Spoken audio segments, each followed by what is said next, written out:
ओम नमः शिवाय। हेलो दोस्तों, मैं आज फिर आप लोगों के सामने एक नए वीडियो के साथ उपस्थित हूं। आशा है यह आप लोगों को पसंद आएगा। बचपन से ही हम लोग सुनते आ रहे हैं कि ईश्वर जो है वह सर्वव्यापी है। ईश्वर तत्व जीव अविनाशी। ईश्वर जो है वह प्रत्येक जीव में विद्यमान है, कण कण में बसा हुआ है।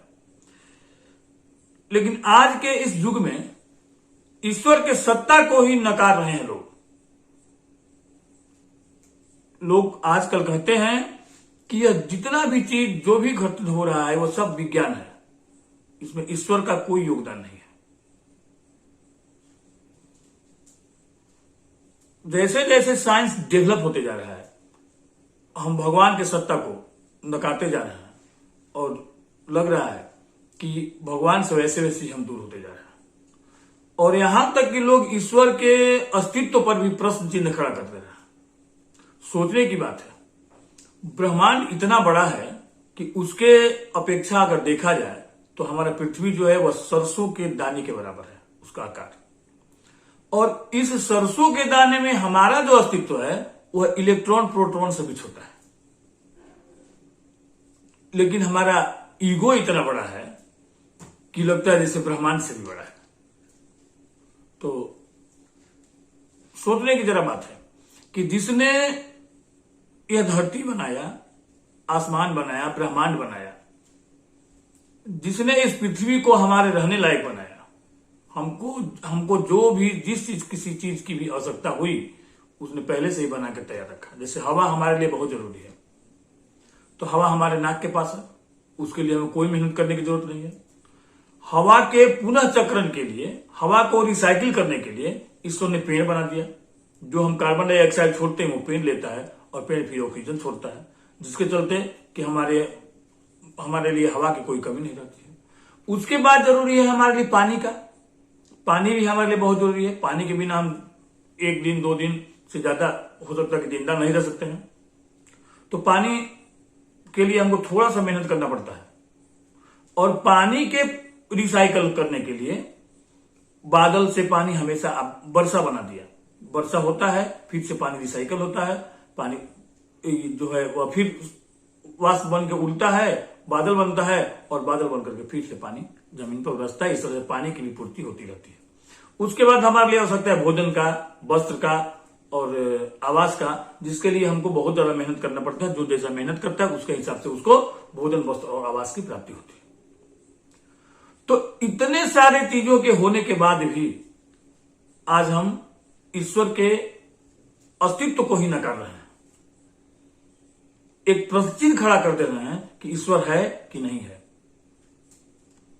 ये हमारा क्या है, ईगो है या क्या है? क्यों हम इस चीज को कर रहे हैं? क्योंकि लोग कह रहे हैं कि विज्ञान प्रूफ मांगता है, और अगर ईश्वर को आप मानते हैं, अगर ईश्वर है तो उसके बारे में प्रूफ आपको देना पड़ेगा। इसी तरह के मेरे एक बहुत ही अच्छे दोस्त हैं जो कि साइंस के, फिजिक्स के बहुत अच्छे जानकार हैं। एक दिन मेरे पास आए, बोले कि भाई मैं तो ईश्वर को नहीं मानता। मैंने पूछा, मैं कहा कि भाई आप तो साइंस के बहुत अच्छे जानकार हैं और आप ईश्वर को नहीं मानते हैं, लेकिन एक बात आप बताइए कि ये ब्रह्मांड का निर्माण कैसे हुआ? ये बोले कि भाई ब्रह्मांड का निर्माण बिग बैंग इफेक्ट से हुआ। तो हमने पूछा कि भाई बिग बैंग इफेक्ट क्या है? तो वो बोले कि परमाणुओं के अंदर एक प्रचंड विस्फोट हुआ जिसके कारण उसमें गति उत्पन्न हो गई, और वही गति उत्पन्न हुई जिसके फलस्वरूप ब्रह्मांड का निर्माण हुआ, जो कि आज तक ब्रह्मांड फैलता ही जा रहा है। तो मैंने कहा कि भाई ब्रह्मांड का जो निर्माण हुआ, तो एक बात बताइए कि ये जो परमाणुओं के अंदर जो प्रचंड विस्फोट हुआ वो कैसे हुआ? तो बोले कुछ ऑटो प्रक्रिया है, ऑटोमेटिक हो गया। हमने कहा कि भाई आपके घर में ऑटोमेटिक मशीन कौन कौन सा है? तो बोले कि मेरे यहाँ ऑटोमेटिक वॉशिंग मशीन है, ऑटोमेटिक स्टेबलाइजर है। तो बोले कि क्या करता है भाई? तो बोले कि ऑटोमेटिक वॉशिंग मशीन जो है वो अपने आप सब कपड़ा साफ कर देता है, उसमें हमको करने की कुछ जरूरत नहीं होती है। और ऑटोमेटिक स्टेबलाइजर जो है वो अपने आप वोल्टेज कंट्रोल कर देता है, उसमें भी हमको कुछ करने की जरूरत नहीं होती। तो मैंने कहा कि सही बात बताइए, आपका automatic stabiliser, automatic washing machine चलने के लिए क्या ऊर्जा भी वो अपने उत्पन्न करता है?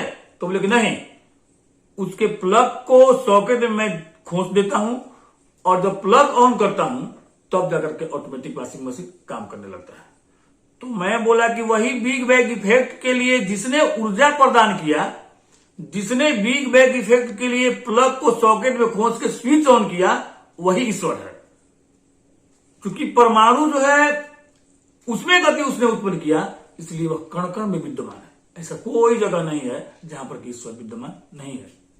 गीता में भगवान कृष्ण ने खुद कहा कि हे अर्जुन, तुम जितने भी ग्रह नक्षत्र तारा सब देख रहे हो, जितने जो भी तुमको नजर आ रहा है, यह पूरा ब्रह्मांड भी मेरे में समाहित है और ये जितने सब कुछ मेरे से उत्पन्न होता है और मेरे में ही फिर से विलीन हो जाता है।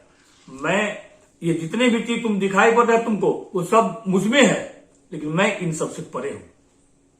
यानी कहने का मतलब यह है कि विज्ञान भी कहता है कि बिग बैंग इफेक्ट से पहले गहनता छाई हुई थी, कुछ नहीं था, यहां तक कि टाइम भी नहीं था। तो जब कुछ नहीं था तो जिसने इस बिग बैंग इफेक्ट के लिए परमाणु में गति उत्पन्न किया वही ईश्वर है। इसके बाद उनके पास इस बात का कोई जवाब नहीं था। दूसरा बार ने पूछा कि चलिए ठीक है भाई, मैं मान लिया कि ईश्वर सब जगह विद्यमान है, कण कण में विद्यमान है, तो ये बताइए कि जब ईश्वर जब कण कण में विद्यमान है तो फिर दिखता क्यों नहीं है? मैंने कहा कि ईश्वर तो वास्तव में कण कण में विद्यमान है और हर जगह विद्यमान है, लेकिन आज तक आपको कोई दिखाने वाला मिला नहीं, तो आपको दिखेगा कैसे? तो वो बोले कि ऐसा बात करते हैं कि हाँ, अच्छा ये बताइए कि आपके माता पिता कौन है? तो बताए भाई मेरे माता पिता का नाम ये है, पिता का नाम ये है। मैंने कहा कि भाई तो आप कैसे जानते हैं कि वही आपके माता पिता हैं? वो बोले कि मेरी मां ने बताया था कि ये पिता है, और चूंकि मैं मां के साथ बचपन से ही जुड़ा हुआ था तो मैं उसको बचपन से ही पहचानता हूं। तो मैंने कहा कि अगर आपको जन्म लेते ही सड़क पर ले जाकर के फेंक दिया जाता तो आपको कैसे पता चलता कि आपके माता पिता कौन है? क्योंकि सड़क पर आप यतीम की तरह गुजारते तो आपको तो ज्ञान ही नहीं होता कि आपके माता पिता कौन है।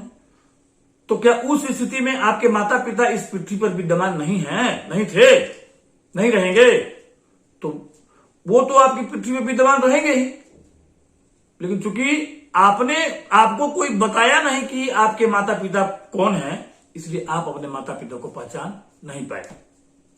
तो माता पिता के जब पृथ्वी पर रहते हुए भी आप नहीं पहचान पाए, उसी तरह से यह ईश्वर जो है वह इस पृथ्वी के कण कण में विद्यमान है, लेकिन सही बताने वाला आपको आज तक नहीं मिला, जिसके कारण कि आप उनको पहचान नहीं सकते। इसके बाद बोले भाई चलो ठीक है, इसको भी मैं मानता हूं, लेकिन ये बताइए कि धर्म के नाम पर जितना भी ढोंग हो रहा है वो क्या है? जैसे सूरज को लोग जल देते हैं, सूर्य यहां से कितना दूर है और उसके बाद जल देना, ये कहां करने थी? मैं बता देखिए भाई, एक साधु थे, वे गंगा नदी में स्नान करके सूर्य भगवान को जल अर्पण कर रहे थे। तो एक लड़का वहां पर आया और बोला कि अरे महाराज आप ये कौन सा ढोंग कर रहे हैं? कितना दूर सूर्य कितना दूर स्थित है, अब वहां उसको यहां से आप जल चढ़ा रहे हैं। साधु चूंकि बेचारे बहुत ही अच्छे स्वभाव के थे, इसलिए उसके बात को ध्यान नहीं दिया, लेकिन लड़के ने बार बार उनको तंग करने लगा। तो साधु उसके माँ बहन को गाली देने लगे। लड़के को पूरा गुस्सा आ गया, बोला कि आप मेरे माँ बहन क्यों गाली दे रहे हैं? तो पूछे कि भाई तुम्हारी माँ बहन कहाँ है? तो बोले मेरे गांव में है। तो तुम्हारे गांव यहां से कितना दूर है? बोले कि 100 किलोमीटर दूर है। तो बताओ कि मैं यहां तुम्हारी माँ बहन को गाली दे रहा हूं और 100 किलोमीटर दूर इसी तुम्हारी माँ बहन तक मेरा गाली पहुंच रहा है, तो फिर मैं जो जल दे रहा हूं वो भी सूर्य भगवान तक पहुंच रहा है। कहने का मतलब यह है कि इस आधुनिक युग में, इस क्या कहते हैं, इस विज्ञान के युग में हम लोग को अपने ज्ञान पर इतना ज्यादा ईगो है कि उस ईगो के चलते हम ईश्वर के अस्तित्व को नकारते हैं। लेकिन अगर देखा जाए तो बड़े से बड़े वैज्ञानिक, बड़े से बड़े डॉक्टर भी अपना काम करने से पहले ईश्वर को याद करते हैं। उनको भी ईश्वर ने पूरी तरह से आस्था है। इसलिए ईश्वर जो है वह सर्वव्यापक है, सभी जगह विद्यमान है, वो कण कण में विद्यमान है। अगर वह एक चींटी में है तो एक आदमी में है, एक व्हेल मछली में भी है, एक अमीबा में है, पैरामीशियम में है, तो व्हेल मछली और हाथी में भी ईश्वर वर्तमान है। उसका जो रूप है इतना सूक्ष्म है कि उसको देखने के लिए उस तरह का पात्र चाहिए और तभी जाकर के बहुत मिलेंगे और तभी जाकर के उसको हम लोग देख पाएंगे। इसलिए ईश्वर को याद कीजिए और उसके द्वारा बनाए हुए ये जो प्रकृति है, जो इसमें जितना भी चीज बना हुआ उसका आनंद लीजिए और भगवान का नाम लीजिए और उसकी सत्ता को स्वीकार कीजिए। और धन्यवाद। भगवान शिव शंकर आप सब लोगों को बहुत बहुत आशीष दें। आप सब लोग आगे बढ़ते रहें और इसी तरह से मैं नया नया वीडियो आप लोगों तक पहुंचाता रहूंगा। धन्यवाद।